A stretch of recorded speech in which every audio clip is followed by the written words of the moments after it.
Coming up on this episode, the Warriors continue to finalize their roster after the blockbuster trade for Jimmy Butler last week, with the franchise reportedly set to sign Kevin Knox II coming out of the All-Star break.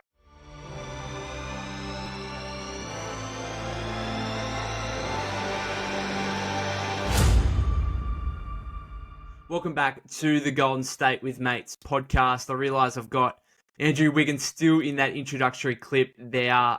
Final shout out, kind of a farewell to him, because this is the first podcast episode, non-live stream episode that I've done since the trade. So just thought I'd give Wiggs one more run there and then I'll make a new one up. If you've got any comments on what you'd like in that introduction there and you're in the YouTube comments, then let me know. Probably something with Jimmy Butler, maybe Jonathan Kuminga, but again, open to suggestions if you guys want to. The other thing as well is I would try to do a post-game live after yesterday's victory over the Houston Rockets. Unfortunately, the internet was just no good. Not really sure what happened. I went for like 25 minutes, but only less than 5 minutes of it recorded. So apologies for that. Also, this is, I suppose, why I'm doing this podcast today. But the Warriors do have some other news. Before I get into that, just on yesterday's game, because I had to delete the post-game live that I did.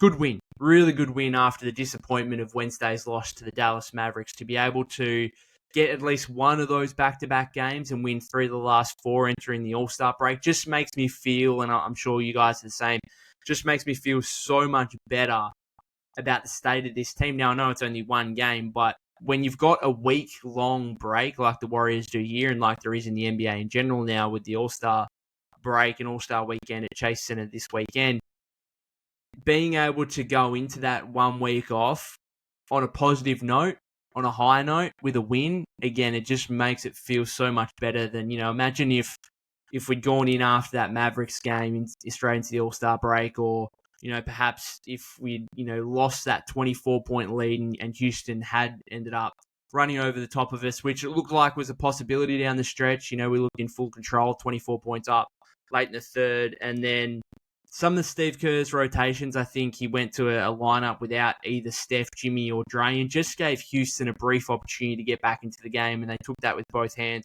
Got back to within 2 with six minutes still remaining, and looked like it could be anyone's game. Looked like a tired Warriors were going to get overrun. But I want to give full credit to Steph, Dre, Jimmy. I think if the Warriors had won on Wednesday against the Mavericks, they probably would have all rested Thursday's game against the Rockets. But I think they saw that and saw that, hey, we need to take every game seriously from here on out if we are to try and eventually get a playoff berth. And they decided to suit up for Thursday's game despite coming on, that's being the second night of a back-to-back, despite not getting into Houston until 3 o'clock in the morning, probably very little sleep, playing 15 hours after they arrived. Like, it was tough, and they looked tired down the stretch, but I think the experience eventually showed out against the Rockets team, which, they had most of their guys available. Obviously, Fred VanVleet, Tari Eason, Jabari Smith Jr. all out, but they had Jalen Green out, Brent Şengün instead. Ime Udoka went to an unheralded bench unit, the likes of Jock Landale, Nate Williams. Don't think I've ever heard of Nate Williams in my life, but, a couple other guys there. Really only Amen Thompson and Aaron Holiday were the 2 guys that started in yesterday's game. And even Holiday, didn't play the night before, but those 2 guys were the ones that started, that played down the stretch for the Rockets. And other than that, Udoka was just trying to get energy from his bench unit. He certainly got that, but credit to the Warriors and the Warrior veterans in particular for getting the job done down the stretch. And also to Steve Kerr for making the long-awaited decision to remove Buddy Hield from the starting lineup in favour of Brandon Podziemski. And Steve's now confirmed that Pods will continue starting. A bit of deja vu here, given Pods came into the lineup for another veteran sharpshooter, Klay Thompson, in the final game before the All-Star break last year. Now, there's a lot more discussion and a lot more controversy around that compared to this time around with Buddy Hield. But Steve has confirmed that Pods will continue to start post the All-Star break, which I think is the right move. I think I'd still prefer more of a legitimate 3-point threat, but at the moment, Buddy Hield's just not hitting his threes, and therefore you much rather have Brandon Podziemski, who can impact the game in so many different ways, and he did that again yesterday. He was really, really good in that starting role, particularly in the first half where he had a game-high 14 points. So looks like from here on out, the Warriors will be starting Steph, Pods, Jimmy, Draymond, and then one of, if they go small, it'd be Moody. If they want to go bigger, it'd be Quentin Post maybe. Obviously, when Kuminga comes back, which should be pretty imminent after the All-Star break here, he's probably a candidate to be in that starting lineup as well if they do go small with Dre at the 5, which I still have question marks about, but in terms of it being their best lineup, I think there's no doubt that Dre at the 5, that certainly is their best unit, Steve's best unit, and we're going to see that pretty predominantly over the last 27 games of the season here as we exit the All-Star break. In terms of Warriors news today, they have reportedly are set to sign former top 10 pick Kevin Knox II to a 10-day contract coming out of the All-Star break. So the 10-day contract's not going to start now and then limit him to only a couple of games. They'll wait until basically, I suppose, the day before, like next Thursday or maybe even the morning of next Friday. They play the Kings at Golden One Center next Friday. So I really like this. I think it's a pretty predictable, obvious move to make based on Knox's history with the franchise, played with the Warriors in Summer League, was on their training camp roster before being waived at the start of the season, and since then has absolutely been tearing it up in the G League. And I've spoken about him fairly frequently in his G League form and the fact that if the Warriors did make, which they eventually did, if they did make a 3-for-1 or 4-for-1 trade before the trade deadline, Kevin Knox was always going to be one of the biggest candidates to get one of the vacant roster spots. And as a result, they traded for Jimmy Butler. They sent out Andrew Wiggins, Kyle Anderson, Dennis Schroeder, and Lindy Waters III. Converted Quentin Post from a two-way contract, signed him to a main roster guaranteed contract. And then that leaves them 2 spots open, and this first one looks to be going to Kevin Knox II, albeit it's only a 10-day contract, so he's going to have to prove his worth to try and get a spot for the remainder of the season. What the Warriors do with the other spot remains to be seen. Obviously, we're still waiting for the buyout market to materialize. Not sure if you guys saw Ben Simmons' first game with the Clippers yesterday, but that was rather impressive, and I wouldn't have minded Ben Simmons, particularly as an Australian. I wouldn't have minded him on the roster, but alas, that's not to be the case. Maybe there's Bojan Bogdanovic. Maybe it's, Daniel Tice as a more veteran stretch 5. Maybe it's Reggie Jackson as a backup point guard. Maybe if they want another point guard, they just elevate Pat Spencer from a two-way contract. He played a little bit yesterday against the Rockets. But in terms of Kevin Knox II, he's really deserved this opportunity, it must be said. Now, 6 years in the NBA, the first 6 years weren't great, must be said. Originally drafted 9th overall by the New York Knicks in 2018. But he's put his head down and he's worked hard. And I was really impressed with him in Summer League, just the fact that he actually, as a former top 10 pick, 6 years into his career, the fact that he was able to put his hand up and say, you know what, things aren't really going my way right now. I need to play in Summer League, which is generally for really young players or guys that have never even got an NBA opportunity. And for him to put his hand up and play and then accept a bench role and still play within the flow, I think, of, he was one of Golden State's best offensive players, no doubt about that. But I thought the way he fit into the team culturally and on the court was a real credit to him based on, where he's been and the downfall, I suppose. And again, him putting his hand up and saying, this is what I need to do to try and earn another NBA opportunity. Obviously, more disappointment with getting waived from the Warriors training camp roster. But again, he's gone back. In the tip-off tournament, he averaged 18 points, 7.3 rebounds on 34% three-point shooting. But it's been the G League regular seasons after that, I think 12 games now, where he has absolutely been dominating, proving himself way too good for that level. He's been averaging 25.3 points, 8.8 rebounds, shooting 52.7% from the floor, and a highly efficient 44.4% from beyond the arc in 12 G League regular season games with Santa Cruz so far this season. So there's a couple of different ways you can look at this, and you can look at Kevin Knox, right? We can look at Kevin Knox overall on his career so far, and this is a guy that has never contributed to winning basketball and therefore has gained a reputation, I suppose, as a draft bust. Now, his first season with the Knicks was actually promising somewhat. Like he averaged 12.8 points and 4.5 rebounds, which are both remain to this day career highs. Like he put up his best numbers basically in his rookie year, and it's all been downhill from there. On his career, he's averaging 7.4 points, shooting 39.2% from the floor, 34.1% from three-point range. So obviously, that doesn't really help winning those shooting percentages. The lack of contributing to winning basketball is also evident in the fact that he has more turnovers than assists in his 6-year NBA career. He's played 306 games. And I think most notably, an unwanted record that Kevin Knox will be hoping the Warriors can help turn around is the fact that he is the active player with the worst win-loss percentage right now. He has played, as I said, 306 career games. He has a win percentage of .341. I think Colin Sexton is second in that behind him. So it's not a record you want to have. And clearly, Kevin Knox and his ability, again, to contribute to winning basketball hasn't been there throughout his NBA career. Coincidentally, I think Jordan Poole is 15th on that list at about .402 win percentage or something like that. So again, clearly an unwanted record for Kevin Knox II. But I think the other way you want to look at this is you look at the shooting percentages, you look at more turnovers and assists, you look at the winning percentage that he's had in his NBA career so far. I think you can try and turn this into a positive and just look at where he's actually been in his 6-year career and what teams he's been on. And this is what I've said, you guys that have listened to me, going back to Summer League when I was actually advocating for Kevin Knox to get a training camp spot and even fight to get on the roster. The biggest thing for me and the biggest outlook in terms of optimism that I can take on Kevin Knox II and whether he can actually stick with the Warriors and be a productive, valuable NBA player is the fact that he's been on so many crap teams, right? He's never been on a good competitive team, right? Started off with the Knicks. They were tank rebuild mode. He went to the Hawks. They were actually okay, but he only played like 20 games for them.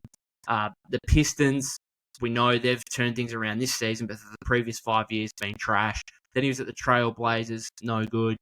Pistons, again, he returned to the Pistons. He went from Detroit to Portland, back to Detroit, had 31 games there last season. Again, still no good. So this is the thing for me. While you can look at the win-loss percentage, the shooting percentages, again, all that kind of stuff that tends to think that Kevin Knox has done as an NBA player, I think he deserves this opportunity, not just based on the fact that he's been so good in the G League so far this season, but because he's never been on a good team. And I'm not saying the Warriors are good, right? They're one game above 500, but one game above 500 is far superior to any team that Kevin Knox has been on previously, right? So this is the biggest thing for me. Can being at a winning organization, a team that's or at least trying to win and is focused on trying to make the playoffs rather than focusing on their lottery odds, because that's what's been the case for so many of these teams that Knox has been on, can he fit and settle into a rotation role, right, on a team that does need some size, athleticism, shooting, and scoring in the front court? Like we look at the Warriors, so many of their front court guys, right, are non-scorers. And obviously we're going to see Kuminga come back here soon. I think that probably limits the opportunity that Knox could get. But right now, he's fighting with guys like Guy Santos. Is Kevin Knox a better player than Guy Santos? I don't know. We'll wait and see. I can guarantee you, I think Kevin Knox is probably a better scorer than Guy Santos and has more potential in terms of putting the ball in the basket. Now, does he do the little things, the rebounding, the defense like Santos can do? Maybe not. But again, I'm interested to see if this guy does get an opportunity out on the floor in a genuine rotation role. Can he be able to fit in to a winning team that is at least trying to win rather than, a lot of these young, rebuilding, tanking teams that he's been on? It's really, you're out there for yourself. Like you're trying to make a go of it in the NBA. There's so many young guys who are just trying to prove themselves. I think hopefully, ideally, Knox has come into a far more mature, and I think that's been shown in his G League performances as well. Like he's grown in. Like this guy's only 25 years old, right? When he was traded by the Knicks along with the first round pick for Cam Reddish, Solomon Hill, and a second round pick, like his value diminished that much, but he was still only 22 years old when he was traded, and that's the thing. This guy's still fairly young. It's not like he's 29, 30 and he's been around a long time. So ideally, I think the hope is that this guy has matured a little bit, that he's now in his mid-20s. He kind of has a better idea of who he is as a player and can therefore try and fit into some kind of rotation role as an off-ball shooter and guy that can attack closeouts and finish at the rim with, some explosive athleticism and stuff like that, rather than what he's been particularly early on with the Knicks, where this guy was like trying to be a star, trying to make his way as a big-time player in the league. He's now just going to be grateful for the opportunity, and you can bet your bottom dollar he's just going to be doing all he can to try and take advantage of the opportunity. The other thing is, like, when you come into a winning team, and again, I don't want to overstate like that the Warriors are this great team or anything like that, but again, we're doing this in comparison to the teams that he's been on in the past. And of course, Golden State, they still have elements of having won 4 championships in the last 10, 11 years, like since 2015. There is a winning culture, I still think, at the Warriors, right? Even though they've lost Klay Thompson, they've lost Bob Myers, whoever else, like, there's still Steph Curry, there's still Draymond Green, there's still Steve Kerr, right? These guys know how to win. They've done it before, and hopefully that can infiltrate into Knox's game a little bit. And you look at the guys that he's played with previously, right? I just did some research there before. Who are the best players that Kevin Knox has played with in his career? And it doesn't make for great reading. And this is, again, why, this guy comes into a team with Steph Curry, with Draymond Green, now with Jimmy Butler.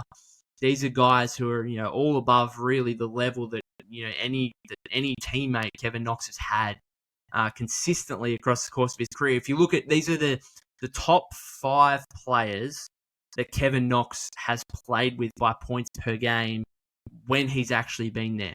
He played 9 games with Dame in Portland. 9 games, not much. 19 with Trae Young in Atlanta. Trae Young's a good player, but Steph Curry is clearly an upgrade there. You'd say Jimmy Butler as a two-way presence is probably a better player than Trae Young as well. I don't know. Maybe we can argue that. Not sure we're going to have any Hawks fans watching this, but anyway. Then you get to third. He played 62 games with Bojan Bogdanovic. That's the third guy on this list. Bojan Bogdanovic, who, I don't know, I said his name before. He might be a Warrior in a couple of weeks as another option to fill out their roster with if he gets a buyout with the Brooklyn Nets.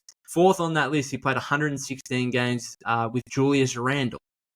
Right, Julius Randle's value, fair to say, is probably diminished somewhat given what he's done and the kind of underwhelming form that he's had with the Minnesota Timberwolves this season. And then fifth, he played 30 games with Cade, and that's before Cade became this all-star level of Cade Cunningham that we've seen this season. So Dame, Trae, Bogdanovic, Randle, Cade Cunningham, not a great list in terms of having a 6-year NBA career necessarily. Like, they're good names. Dame's a great player, but again, only 9 games. Trae, Bogdanovic, Randle, Cade, like, he's going to come into a team with Steph Curry. And I think we underestimate, and Jimmy Butler, right? And I think we underestimate how playing with really good players, not just even on the floor, right? So on the floor, if those guys actually, if Kevin Knox is out there with Steph or Jimmy or both, whatever, that obviously is going to make life easier for him. But I think also just being in a locker room, being around guys that have won, right, in the league, and guys that have been so determined in reaching the pointy end of the playoffs and have so much playoff experience to share. Again, look at like the guys that he's played with. There's very little playoff experience, right? I think he's played 3 playoff games in his career, so he's basically got no playoff experience himself, right? And so again, if we're looking at the optimistic glass half for why Kevin Knox could work with the Warriors, I always point to the fact that, hey, this guy has never been on a winning organization, and he might get this opportunity now with the Warriors. He might get the opportunity to play alongside Steph Curry, Jimmy Butler. That is going to make life so much easier for him rather than playing on teams that are fully focused basically on their lottery odds and who they could get in the draft later that season. So I'm not saying that Kevin Knox is particularly going to work, but I think being at a winning organization is a big thing. The other thing is, I think the Warriors need his skill set. Again, that's 6'7" size, athleticism, shooting 44.4% from beyond the arc in the G League regular season so far. Will that translate over maybe not. But if he can be mid to high 30s, who knows? Like that's a pretty capable NBA player. Can he fit into Steve Kerr's offensive system?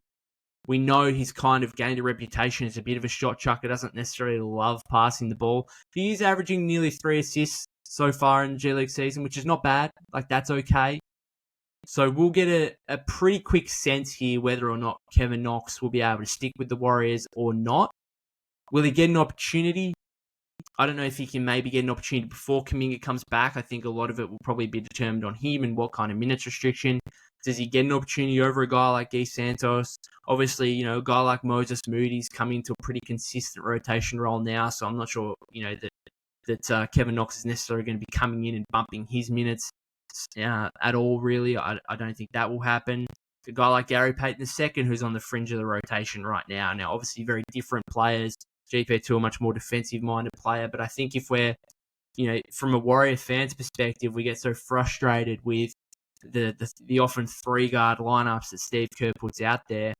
With Kevin Knox in the mix, that should hopefully eliminate more of those three-guard lineups. Like, could Kevin Knox get a role over Buddy Hield? Again, slightly different players, but, you know, Buddy's not necessarily hitting his three, so you might as well have, you know, try Kevin Knox, who, again, is shooting nearly 45% from deep in the G League, who has a bit of extra size, who has a bit of extra athleticism.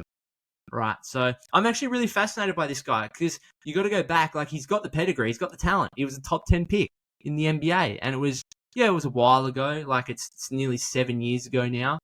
But again, never played on a good team in the NBA, and he's still only 25 years old.